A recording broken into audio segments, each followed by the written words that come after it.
ಅನಂತಾನುಬಂಧಿ ಉದಯರಹಿತ ಅಪ್ರತ್ಯಾಖ್ಯಾನದ ಉದಯ ಎಷ್ಟು ಗುಣಸ್ಥಾನಗಳಲ್ಲಿ ಇದೆ?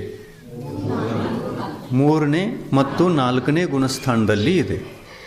ಇನ್ನು ಅನಂತಾನುಬಂಧಿ ಉದಯರಹಿತ ಮತ್ತು ಅಪ್ರತ್ಯಾಖ್ಯಾನಾವರ್ಣಿ ಕಷಾಯ ಉದಯರಹಿತ ಪ್ರತ್ಯಾಖ್ಯಾನಾವರ್ಣಿ ಉದಯ ಎಷ್ಟು ಗುಣಸ್ಥಾನಗಳಲ್ಲಿ ಇದೆ? 5ನೇ ಗುಣಸ್ಥಾನದಲ್ಲಿ.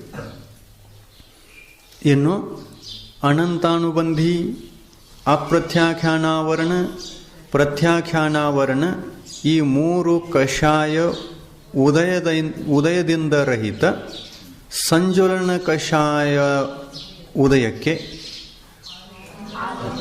ಎಷ್ಟು ಗುಣಸ್ಥಾನಗಳು ಇವೆ? 6ರಿಂದ 10.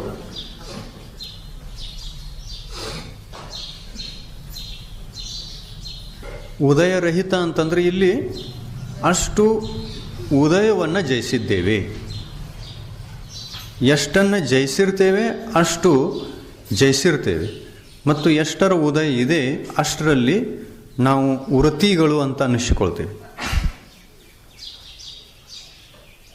ಎಷ್ಟರ ಉದಯ ಇಲ್ಲ ಅಲ್ಲಿ ನಾವು ವೃತ್ತಿಗಳು ಅಥವಾ ಸಮ್ಯಕ್ ದೃಷ್ಟಿಗಳು, ಎಷ್ಟರ ಉದಯ ಇದೆ ಅಷ್ಟರ ಮಟ್ಟಿಗೆ ನಾವು ಅಸಂಯಮಿಗಳು ಅಥವಾ ಸಮ್ಯಕ್ತ್ವ ರಹಿತರು ಅಂತ ಅನ್ನಿಸಿಕೊಳ್ತೀವಿ.